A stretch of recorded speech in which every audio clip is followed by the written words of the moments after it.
article number 4. Cpf1 represents a distinct Class II CRISPR-Cas system with properties that expand genome editing. Unlike the well-known Cas9, Cpf1 requires only a single cRNA and introduces a 5-nucleotide staggered cut distal to a T-rich protospace adjacent motif, or PAM. This staggered cleavage can enhance precision in gene insertions and reduce the risk of undesired mutations. The study further demonstrated that 2-Cpf1 acetylmokis and lacoperovsky exhibited robust nuclease activity in human cells, indicating their strong potential for genome engineering applications. These features make Cpf1 an optimal candidate for targeting genomic regions that are inaccessible to Cas9 for streamlining gene editing protocols in mammalian systems. Before the discovery of Cpf1, the CRISPR-Cas9 system had become the cornerstone of modern gene editing technologies. Derived from a natural bacterial immune defense, CRISPR-Cas9 enables targeted DNA cleavage guided by a synthetic RNA molecule. This has allowed researchers to disrupt, replace, and insert genes with accuracy. While Cas9 has revolutionized genome editing, it has limitations. These include off-target effects, dependency on specific PAM sequences, and blunt-end DNA cuts, which can be ineffective for certain applications. Overall, Cpf1's unique mechanisms of action and demonstrative efficacy in human cells open new avenues in precision genome engineering. Their discovery and characterization of Cpf1 in the article as a distinct, efficient, and more programmable endonuclease marks an important evolution in genome editing technology. Our hypothesis is Cpf1 is a two-component RNA-guided DNA endonuclease within a Class II CRISPR-Cas system, distinct from other Class II effectors that cleave target DNA as a 5-nucleotide staggered cut downstream to a 5' T-rich PAM. Because of this, Cpf1 can be harnessed for genome editing in eukaryotic cells. For the first method to determine whether Cpf1 can cleave double-stranded DNA in a guide-dependent manner, the researchers performed an in vitro DNA cleavage assay. They incubated purified Francisella novicida Cpf1 protein with a synthetic 42NT cRNA and a linearized DNA substrate containing a target protospacer adjacent to a T-rich PAM. As controls, they performed reactions omitting either the cRNA or mutating the PAM. The products were separated via agarose gels electrophoresis, and the results are shown in Figure 2C. You can see that in the presence of both CFP1 and cRNA with a valid PAM, the substrate is cleaved into two distinct fragments. In contrast, when either the cRNA is omitted or the PAM is mutated, no cleavage occurs and the DNA remains intact. This demonstrates that Cpf1 is a sequence-specific RNA-guided endonuclease that requires both a proper guide and a PAM to function. Importantly, it confirms that Cpf1 can execute programmable DNA cleavage using just a single RNA molecule, unlike Cas9, which requires a dual RNA system. To determine whether Cpf1 can process its own cRNA without accessory proteins like tracer RNA or RNase 3, the researchers performed small RNA sequencing on Francisella novicida. In Figure 2A shows the results. Sequencing reads reveal that the CRISPR array is processed into mature cRNAs of 42 to 44 nucleotides with a defined structure. 19 nucleotides of direct repeat, followed by 23 to 25 nucleotides from the spacer. This contrasts sharply with the Cas9 systems, which require dual RNAs and RNase-mediated processing. The absence of any other abundant small RNAs, especially no detectable tracer RNA, supports the conclusion that Cpf1 processes cRNA independently. This feature is one of the core innovations of Cpf1. It combines both RNA processing and DNA cutting functions in a single protein, which simplifies its use for genome editing by eliminating the need for additional RNA components. For method 3, to determine the PAM requirement of FN-CPF1, the researchers designed a plasmid interference screen. They generated a library of plasmids in which the 5' region upstream of a fixed protospacer was fully randomized, creating millions of possible PAM variants. These plasmids were transformed into E. coli expressing both FN-CPF1 and a specific CRRNA. If the PAM in a plasmid was recognized, CPF1 would cleave the DNA, preventing plasmid replication. Only plasmids with non-functional PAMs would survive. Figure 1C summarizes the sequencing data from the surviving plasmids. The nucleotide distribution shows a strong depletion of plasmids containing T-rich PAMs, particularly the motif 5' TTTV, where V is A, C, or G. This experiment confirmed that FN-CPF1 has a T-rich PAM requirement, contrasting with Cas9's preference for G-rich NGG PAMs. This finding is significant because it expands the sequence space available for CRISPR-based genome editing, particularly in AT-rich genomic regions that are inaccessible to Cas9. And so then figure three serves as the critical validation of the central hypothesis. In this experiment, the authors sought to demonstrate that CPF1, when paired solely with the CRRNA, is sufficient to recognize and cleave a specific DNA target in vitro. And this confirms its programmable nature and its differences from Cas9 mechanistically. So panel A outlines the experiment design. The purified FN-CPF1 from the bacteria was combined with a synthetic mature cRNA to target a plasmid DNA containing a matching protospacer flanked by the 5' TTN preferred PAM sequence. As you can see up here, the aim was to reconstitute CPF1 activity in a controlled cell-free system and observe its DNA cleavage behavior.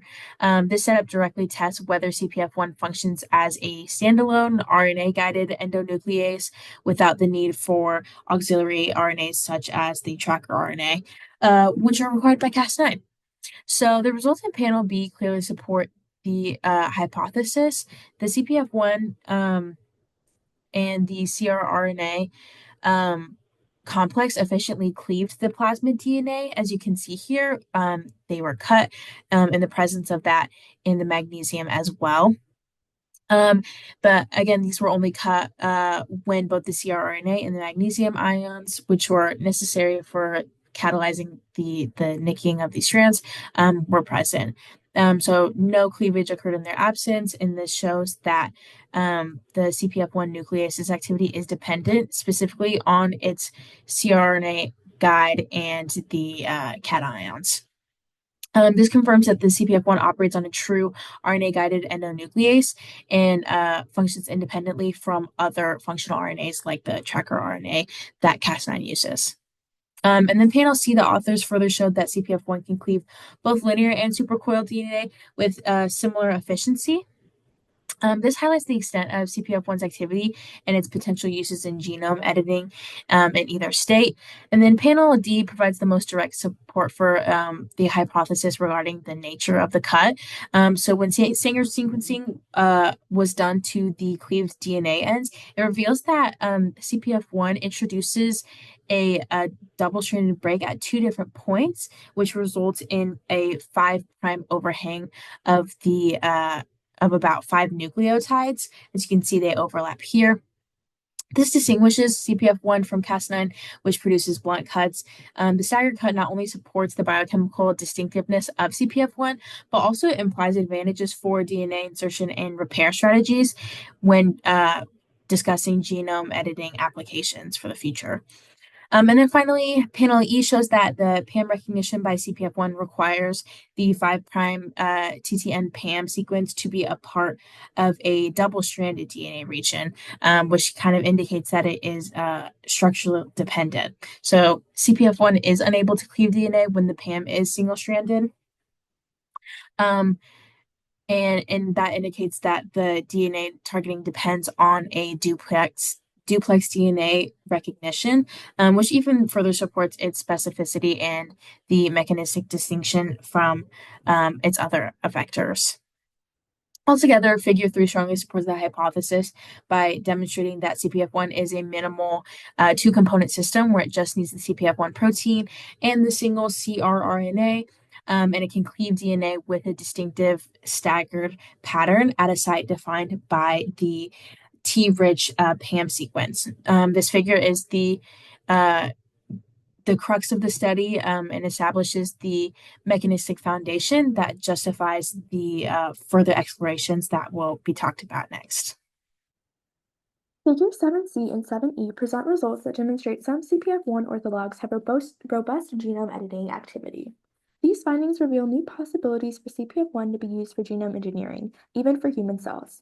Figure 7C on the left is a comparison of in vitro and in vivo cleavage activity for each CPF1 family protein. They are able to identify a PAM or a protospacer adjacent motif for nuclease activity in mammalian cells. They are labeled 7, 13, 14, 16, 8, 9, 11, and 1, with GFP acting as a negative control to show what happens when no genome editing occurs, which is a full ban at 862 base pairs. The figure shows that each of the proteins of the respective CRRNA were able to cleave the PCR-amplified DNA fragment of the DNMT1 gene in a test tube. Some have more robust cleavage than others, as orthologs 16, 18, 9, and 1 have a slight band present at the 862 base pair mark, but all except GFP have cleavage products, which are the bands lower on the gel as they are smaller, showing that just the CRRNA and the protein are needed for the system to function properly. The second part of the panel tests activity in human embryonic kidney 293F T cells, or HEK 293F T cells.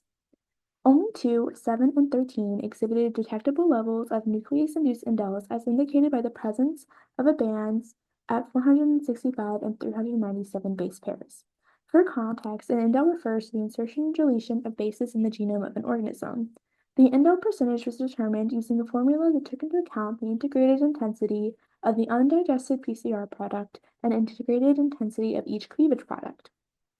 Figure 7E further tests candidates 7 and 13 and compares genome editing efficiency with Cas9, a well-established type 2 CRISPR system and the industry standard.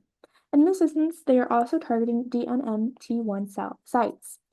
7 and 13 had comparable results with the Cas9 for indel formation, as indicated by the presence of bands throughout sites. This establishes CPF1 as a possible alternative tool for genome engineering that can potentially be more competitive and valuable than Cas9 systems, as it only requires a CRRNA to cleave target DNA molecules, while Cas9 requires a tracker RNA, making it an effectively cheaper option. Overall, these two panels from Figure 7 indicate that the CPF1 protein, guided by a CRRNA, is not only biochemically capable of finding and cutting a gene, but some of the proteins are capable of genomic editing for eukaryotic cells.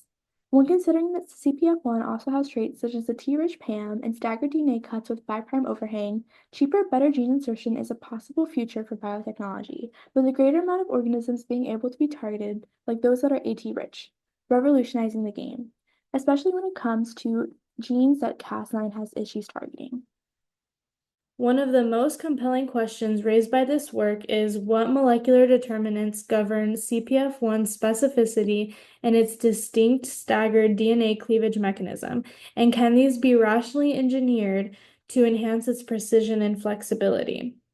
This study established CPF1 as a unique RNA-guided endonuclease with a T-rich PAM preference and a tendency to generate 5' overhangs rather than blunt ends. However, the structural mechanisms behind these behaviors remain only partially resolved. Recent cryo-EM and crystallography studies have begun to reveal how CPF1 undergoes a conformational change upon PAM engagement and R-loop formation, but the detailed protein DNA contacts that allow CPF1 to discriminate between similar off-target sites are still under investigation.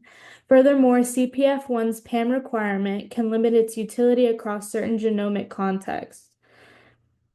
To summarize, the next frontier is mechanistic. By dissecting the structural rules that govern DNA recognition, PAM specificity, and cleavage architecture, we may be able to engineer CPF1 variants that are not only more flexible and accurate, but also tailored for next generation therapeutic and synthetic biology applications.